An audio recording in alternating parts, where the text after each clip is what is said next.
On tonight's show, we chat with hip-hop rappist Mose. Build your drive, get passionate about what you're doing. We then check out some sidecar racing with T Costa and see how much chili our crew can handle with Cameron's Chili Challenge. And finish off with a beverage as we explore the world of home brewing.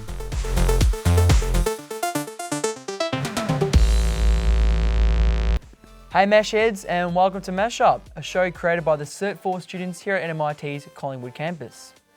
I'm Hayden Kerwell. Hey guys, and I'm Simon. Hey, Simon, what have we got in store for tonight?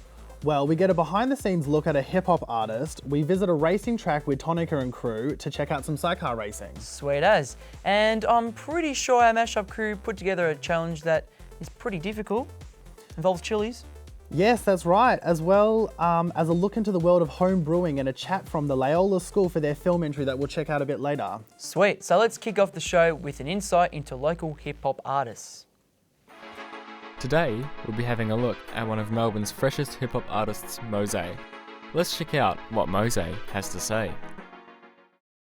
What I want to achieve with my music is basically getting my message out there, getting my art and my creativity, out into the world, and getting people listening to the music, and hopefully they'll get something out of it.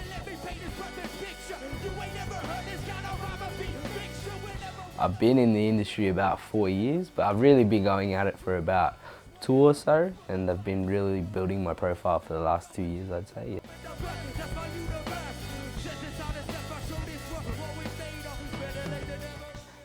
Who I look up to, musically, it's a whole range of people. I like a lot of gospel music. I like a lot of hip hop, a lot of rock, a whole spectrum of things. But I guess 3 rappers that I really enjoy are Nas, Q-Tip, and Kanye West.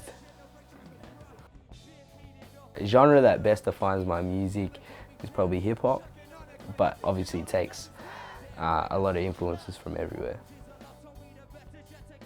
My advice for people who want to start a career in music or start in the music industry is probably, work on your craft heaps, build your drive, get passionate about what you're doing, and keep working on it. Get your music out there, even if it falls on dead ears. There's still at least one person that's always listening. And there's heaps of mediums and heaps of streams to get your music out there. So always keep using those streams, especially with the internet and stuff. I've been writing poetry for ages, and I've been an avid listener to music. I come from a pretty musical family. One day I just decided, I think it's time that we start, putting the pen to the pad and started getting the rhymes on some recordings. So I took one of those webcam microphone things and this old laptop, and I started recording like that. Yeah.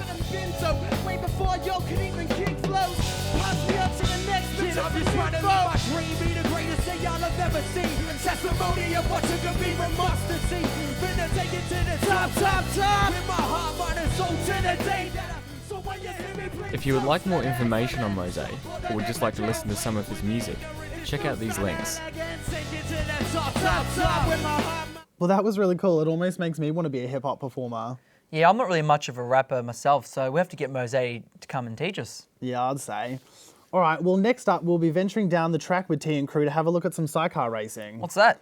To be honest, I'm actually not really sure, so it looks like we're going to have to watch to find out. Today takes us to the Victorian Motorcycling Complex in Broadford to learn about sidecar racing. President of the Victorian Sidecar Racing Club, Duncan Rogers, explains some of the intricacies within the sport. Well, I've been racing sidecar since 1990. I race a class called Formula One. It's the same class as what they race in the World Championship stuff. For to get you to look, and by the time you know what took you, you already took. Duncan is a sidecar driver, but he doesn't underestimate the value of his passengers. He's really important because he does help us get around each corner. left-hand corners he hangs inside to counterbalance, like to hold the sidecar wheel down. And on the right-hand corner he sits over the back wheel to get more traction, to get more drive out of the corner. The racing experience is very different than a motorcycle. They don't lean into a corner like a normal motorbike. A lot of the steering is done by actually making the rear wheel brake traction and swing the back of the bike around to corner fast. So it's probably more like a dirt bike riding experience than a road bike. The forces that they produce in corners are just amazing because with the really big wide tyres on them, they grip quite well. Also on acceleration, it's more so for the passenger, it's quite difficult because they've got to hang on. There's no seat belts or anything for them. They've just got a couple of handles to hang on to. And then they've also got to move their hands around onto different handles as well. So yeah, it's quite a job. And he put his name in my verses. They reach incredible top speeds. We would probably get up to around 200 kilometres an hour up the back straight. Phillip Island, we're probably getting close to 270 kilometres an hour down the straight there. So you do get quite a lot of different forces with the different speed. It's beginner friendly and easy to get involved. So we have a day where we start off very slowly with them, going around, actually showing them first some bikes out on the track. Then they get on, we go around slowly. Some people like to go faster, so through the day we get faster and faster. It's probably the best way that we've got to get people into the sport. Wow, those guys are flying. I mean, that's dangerous stuff, but I wouldn't see me doing it. Looks pretty fun, but me neither. I think I'll leave that one to the pros. Well, stay tuned because coming up next, we see how much chili is just too much chili. After the break, the crew take on the Chili Challenge.